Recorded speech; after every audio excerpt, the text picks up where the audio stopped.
കൊമ്പങ്ങാട് കോയ ലാലേട്ടനെ പോലെ തോളൊക്കെ ചെരിച്ച് വേദിയിൽ ആറാടുകയാണ്. ഒപ്പം സൈനാത്തി ഉണ്ട്, നമ്മുടെ കുഞ്ഞാപ്പൂ ഉണ്ട് കേട്ടോ.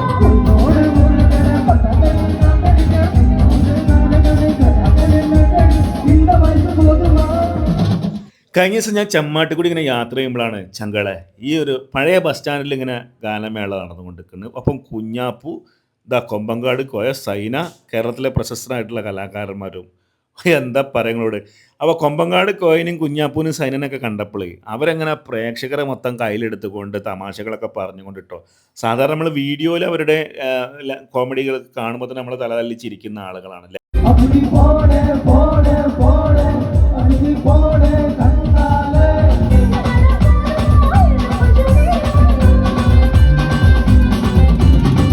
ഇവരൊക്കെ ആരാധകര് കുഞ്ഞു മക്കളാട്ടോ. കുട്ടികൾക്കൊക്കെ ഇപ്പോൾ കൊമ്പങ്കാട് കോയ കുഞ്ഞാപ്പൂ അടിയാണ് കാണേണ്ടത്. ഇപ്പോൾ ഇവിടെ വന്നപ്പോഴും അടി വേണമെന്നാണ് പറഞ്ഞിട്ടുണ്ടായിരുന്നത്.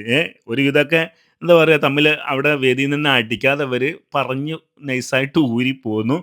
പിന്നെ അതൊക്കെ അടിയൊക്കെ എന്ന് പറഞ്ഞാൽ ഒരു തമാശ ആയിട്ട് കാണുക. ആ അടിയാണ് ഏറ്റവും കൂടുതൽ ആളുകൾ ഇഷ്ടപ്പെടുന്നത് എന്നുള്ളത് തന്നെയാണ്. പിന്നെന്താ പറയുക, കുഞ്ഞു മക്കൾക്കൊക്കെ എന്ന് പറഞ്ഞാൽ അത്രയും ഇഷ്ടമാണ്. ഇവരെ വീഡിയോസൊക്കെ മില്യൺ കണക്കിന് ആൾക്കാരാണ് കണ്ടുകൊണ്ടിരിക്കുന്നത് അല്ലേ. ഒരു കുടുംബത്തിൽ പിന്നെ എല്ലാ അംഗങ്ങൾക്കും ഇപ്പോൾ ഇവരെ അറിയാന്നുള്ളതാണ്. അത്രത്തോളം ഇവരെ ഇഷ്ടപ്പെട്ട് കഴിഞ്ഞു എന്നുള്ളതാണ്. ഏതായാലും ഒരുപാട് തിരക്കുകളിലൂടെ ഇവർ സഞ്ചരിച്ചു കൊണ്ടിരിക്കുകയാണ്.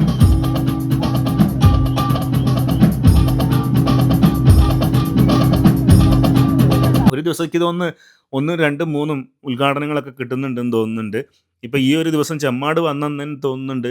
മലപ്പുറത്തും ഇവർക്കൊരു പരിപാടി ഉണ്ടായിരുന്നെന്ന് തോന്നുന്നുണ്ട്. അങ്ങനെ നിന്ന് തിരിയാൻ നേരമില്ല എന്നുള്ളതാണ് ചുരുക്കി പറഞ്ഞിട്ടുണ്ടെങ്കിൽ. ഒരു സമയത്ത് ഇവർക്ക് കിട്ടുന്നത് തന്നെയാണ്. അപ്പോൾ മാക്സിമം കൂടുതൽ അവസരങ്ങളും കിട്ടട്ടെ. അതോടൊപ്പം തന്നെ ഇപ്പോൾ ട്രെൻഡിങ്ങിൽ നിൽക്കുകയാണ്. കൂടുതൽ പരസ്യങ്ങൾ ആർക്കൊക്കെ വേണോ അവരൊക്കെ ഇവരെ ബന്ധപ്പെടുന്നുണ്ട്. അതോടൊപ്പം തന്നെ ഒരു ഉദ്ഘാടനത്തിന് ഇപ്പോൾ ഏറ്റവും കൂടുതൽ ആളുകൾ ക്ഷണിക്കുന്നത് മലബാറിനെ സംബന്ധിച്ചിട്ടോ. ഇവിടെ നാട് വിട്ടാലും ഇവരെ അറിയപ്പെടും എങ്കിൽ പോലും മലബാറിലാണ് ഇവർക്ക് ഏറ്റവും കൂടുതൽ ഫാൻ ബേസും ഉണ്ടാക്കിയെടുത്തിട്ടുള്ളത്. എന്തായാലും കണ്ടില്ലേ, നല്ല രസമാണ് ഇവരുടെ ഓരോരോ പെർഫോമൻസുകളും. അപ്പോൾ വേദിയിൽ ഇവിടെ വന്നിട്ട് തന്നെ ഇവരങ്ങോട്ട് ഇളക്കി മറിച്ച് കുലുക്കി. എന്താ പറയുക, നമ്മളെ സൈനാത്തി എല്ലാവരും കൂടി ഇട്ടോ. അപ്പോൾ ഒരുപാട് സന്തോഷമുണ്ട് നമുക്കും തന്നെ ഇവരിങ്ങനെ ഈ പെർഫോമൻസ് ഒക്കെ ചെയ്യുന്നത് കണ്ടപ്പോഴേ. ഞാനും ഒരുപാട് ആസ്വദിച്ചു. പിന്നെ കഴിവുണ്ടെങ്കിൽ ആര് തളർത്താൻ ശ്രമിച്ചാലും തളരൂല എന്നുള്ളത് തന്നെയാണ്. അത് യഥാർത്ഥ കഴിവുകൾ പ്രേക്ഷകരെ, അതായത് കലയെ ആസ്വദിക്കുന്ന ഒരുപാട് ആളുകളുണ്ട്. അവർ നിഷ്കളങ്കമായി കലാകാരന്മാരെ സ്നേഹിക്കുന്നവർ. അവർ കഴിവ് തിരിച്ചറിഞ്ഞു കഴിഞ്ഞാൽ അവരതിൻ്റെ ഏറ്റെടുത്തോളും. ആ ഏറ്റെടുക്കൽ തന്നെയാണ് ഇപ്പോൾ ഇവരുടെയൊക്കെ ഒരു വൈറൽ ലെവലിലേക്ക് ഇവർ എത്തിപ്പെട്ടത്.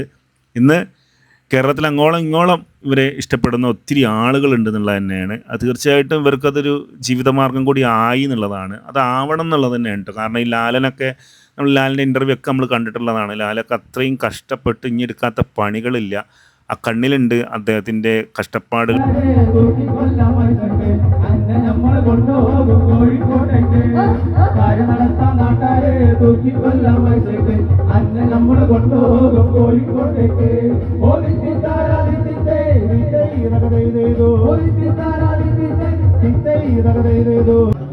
പാട്ട് ഇഷ്ടമായി എന്നിട്ടത്തെ കച്ചടി